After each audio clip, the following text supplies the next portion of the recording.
गुरुजी, आज के इस अंक में हम बात करने जा रहे हैं खांसी, लेकिन सामान्य खांसी नहीं, सूखी खांसी।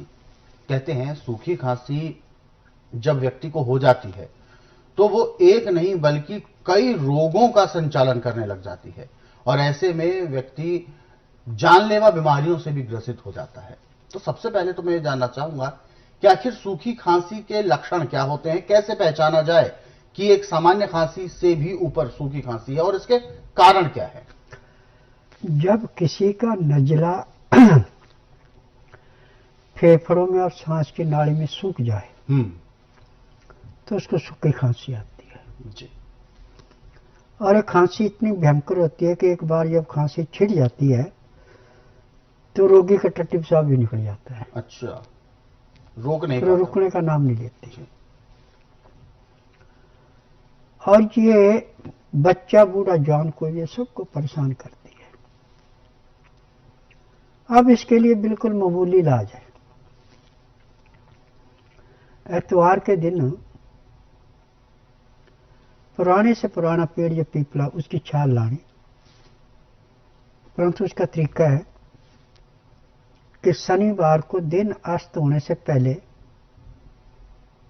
एक बर्तन में पानी ले जाएं, उसमें चावल, तेल, मीठा और कुछ फूल डाल लें, 3 अगरबत्ती, कुछ प्रसाद और एक दीवा ले जाएं। उसको चाहे सरसों के तेल से जलाएं चाहे देसी घी से जलाएं। तो सबसे पहले तो उस पानी से थोड़ा सा पीपल को स्नान करा दें, जड़ में डाल दें। उसके बाद जो आपके पास कुमकुम है उसका तिल कर दें और कलावा लेके थोड़ा सा वहां पे डाल दें उसके ऊपर, या ज्यादा ले गए तो 3 चक्कर या 5 चक्कर या 7 चक्कर बांध दें उसको। और अगरबत्ती दीवा जला के उससे प्रार्थना करेंगे, ब्रह्म देवता मुझे क्षमा करना, मेरा इतना सद्या रोग है कि आपकी सहायता के बगैर वो ठीक नहीं हो सकता।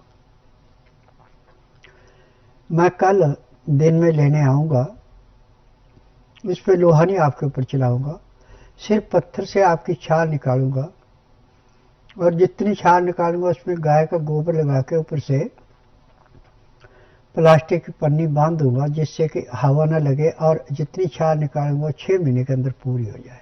जी। मुझे क्षमा करना और उसमें बल देना। अब छाल घर में लाके धो के छाया में सुखा लें, सुखा करके उसका पाउडर बना लें।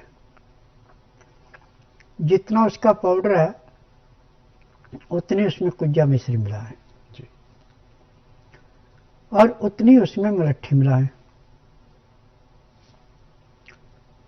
अब रख की भस्म, जैसे फर्ज किया कि आपके पास 20-20 ग्राम में तीनों चीजें 60 ग्राम है, तो उसके बीच में 1 ग्राम अबरख की भस्म मिला दें। अब इसमें से आप चने के आधे दाने के बराबर गाय के दूध से हर 3 घंटे बाद लेते रहें। अच्छा। परंतु ग्लास दूध पीने में आपको आधा घंटा लगना चाहिए। दूध ठंडा नहीं होना चाहिए, ज्यादा गर्म नहीं होना चाहिए, नवाया दूध होना चाहिए। आप देखेंगे कि 3 दिन में जादू हो गया।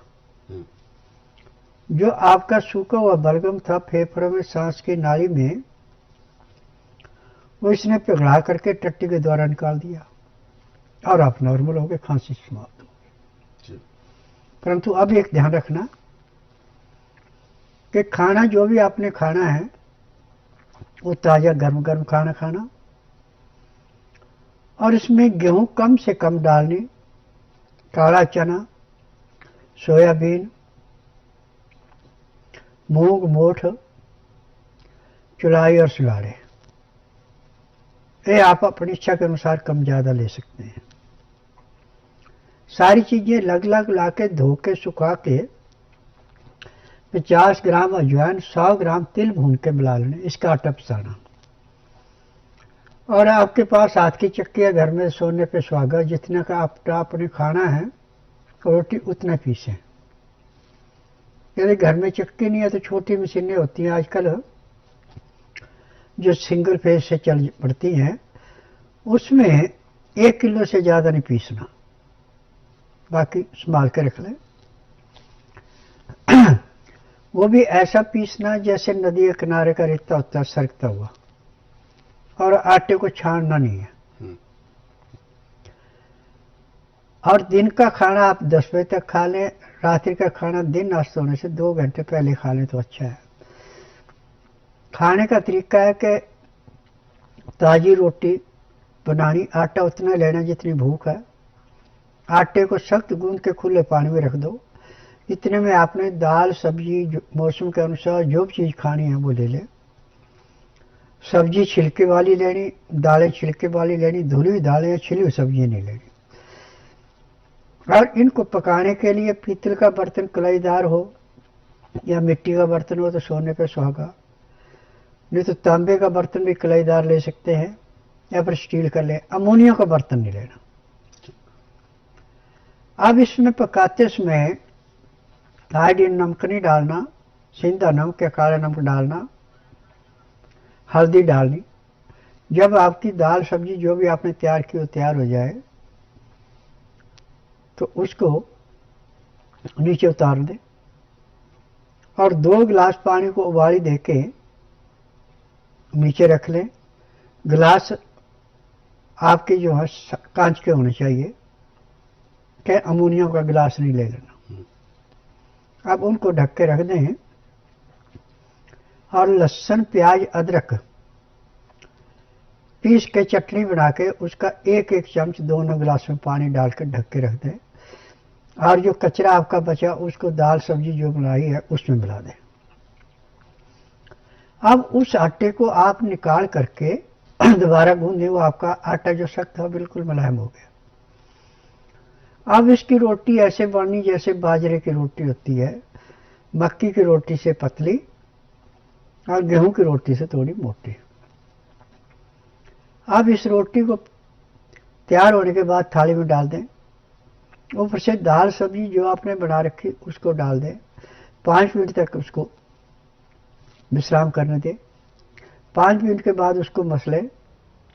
यदि रोटी पूरी घुल जाती, सूप जैसी बनती, बहुत बड़ी, तो ग्राही भी खा सकते हैं। 2-4 ग्राही खाना खाया, फिर जो आपने पानी रखा है लहसुन प्याज अदरक का रस मिला के 2 घूंट पानी पिया। फिर 2-4 ग्राही खाना खाया, 2 घूंट पानी पिया। पानी पीने में, खाना खाने में यदि आप 1 घंटा लगा देते हैं और उसके बाद दातन कूड़ा करके 5 मिनट के लिए वज्रासन बैठते हैं। दिन का टाइम है, आप 20 मिनट थोड़ी सैर कर लें। फिर 20 मिनट के लिए आप शवासन लेट जाएं। 5 मिनट के लिए बाईं साइड करवट लें, 3 मिनट के लिए दाईं साइड करवट लें। आपके शरीर में इतना चमत्कार होगा जैसे आप 8 घंटे की निंद्रा से उठ करके बिल्कुल फ्रेश है, ऐसे शरीर फ्रेश होगा। अब आपको खांसी नहीं उठेगी। जैसे खाना खा के आप उठे तो उसके 1 घंटे के बाद फिर आपने जो पाउडर बना रखा है वो लेना है। और पाउडर 3 ग्राम से ज़्यादा नहीं होना चाहिए। ऊपर से गाय का दूध 1 गिलास पीना है, जिसका टेम्परेचर 15 से 18 डिग्री होना चाहिए। अब रात्रि का खाने का तरीका यही है, परंतु रात्रि का खाना खाने के बाद वज्रासन से उठ के कम से कम आपको आधा घंटा सैर करनी, फिर घंटा 1.5 घंटा विश्राम करना। उसमें चाहे आप धार्मिक सीरियल देखें, चाहे धार्मिक किताबें पढ़ें, चाहे परिवार में, आड़ पड़ोस में, रिश्तेदार में बातचीत करें। ठीक रात 9 बजे सो जाएं या ज़्यादा 10 बजे। सुबह 4 बजे उठ करके पेट आपका ऐसे साफ हो गया जैसे सिर से बोझा फेंकते हैं।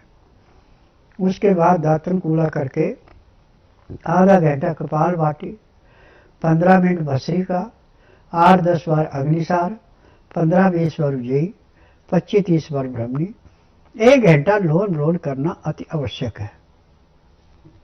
फिर आपको लाभ होगा। यदि आप इस क्रिया को करते हैं तो मैं दावे से कह सकता हूं कि जब तक आपके शरीर के अंदर सांस है, आपको कभी किसी डॉक्टर हकीम के पास जाने की जरूरत नहीं पड़ेगी, ना ही आपको कोई रोग होगा।